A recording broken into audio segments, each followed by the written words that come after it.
প্রত্যেক মানুষের এই বিষয়গুলো অবশ্যই জেনে রাখা দরকার। নাম্বার 1, রাতে একা একা হাঁটলে যদি বুঝেন আপনার পিছনে কেউ আছে, ঘাড় ঘোরাবেন না। আর যদি ঘোরাতে চান, পুরো শরীর ঘুরিয়ে দেখুন। আর পিছনে না তাকানোই উত্তম। নাম্বার 2, ঘরে, মসজিদে বা বিছানায় সাপ দেখলে প্রথমে মারবেন না, চলে যেতে বলবেন। কারণ জিনেরা সাপের রূপ ধারণ করতে পছন্দ করে। না গেলে বুঝবেন ওটা সাপ, মারতে পারেন বা তাড়িয়ে দিন। নাম্বার 3, যদি রাতে কখনো দেখেন গাছের ডাল বা বাঁশ ঝুঁকে আছে, এর উপর বা নিচ দিয়ে যেতে চেষ্টা করবেন না, সূরা ইখলাস পাঠ করবেন। নাম্বার 4, যদি কখনো গাছের ডগায় বা ডালে অস্বাভাবিক কিছু দেখতে পান, দ্বিতীয়বার না তাকিয়ে মাটির দিকে তাকিয়ে চলে যান। নাম্বার 5, গভীর রাতে ঘরের বাহির থেকে কেউ একবার ডাকলে সাড়া দেবেন না, 3 বার ডাকলে সতর্কতার সহিত বের হবেন।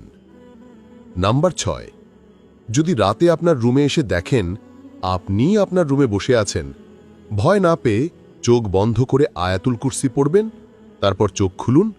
এটা আপনার সাথে থাকা কারিম জিন। নাম্বার 7, রাতে কখনো চিত হয়ে ঘুমাবেন না। আর যদি ভয়ের স্বপ্ন দেখেন, বুকের বাম পাশে 3 বার থুথু ফেলবেন। বুখারী। নাম্বার 8, পুকুরে বা নদীতে গোসল করার সময় যদি কেউ আপনার পা টেনে নিচের দিকে নিয়ে যায়, এমন বুঝেন প্রথমে চিৎকার দিবেন, পরে কষ্ট হলেও দোয়া ইউনুস পাঠ করুন। পানির নিচে জিন বাস করে। নাম্বার 9, যদি রাতে কখনো দেখতে পান কুকুর বা বিড়াল আপনার সাথে অস্বাভাবিক আচরণ করছে, তাহলে সাথে সাথে মাটিতে একটা বৃত্ত এঁকে তার ভিতরে দাঁড়িয়ে যান আর দোয়া ইউনুস পাঠ করুন।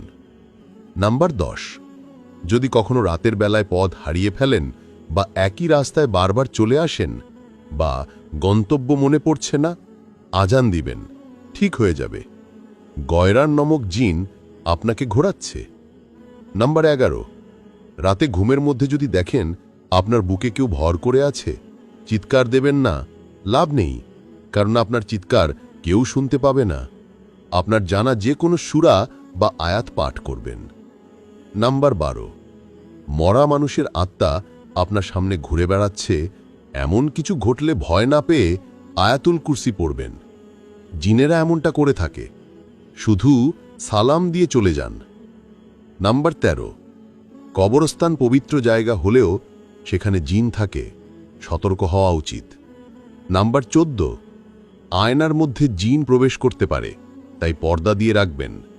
বাথরুমের আয়না রাতে না দেখা ভালো। নাম্বার 15, যদি কখনো দেখেন আপনি মিষ্টি জাতীয় কিছু খাচ্ছেন, পিঠে বা অন্য কিছু, সামনে বিড়াল খেতে চাচ্ছে, অবশ্যই তাকেও খেতে দিন। সাপ আর বিড়ালের রূপ নিয়ে জিনেরা আসে,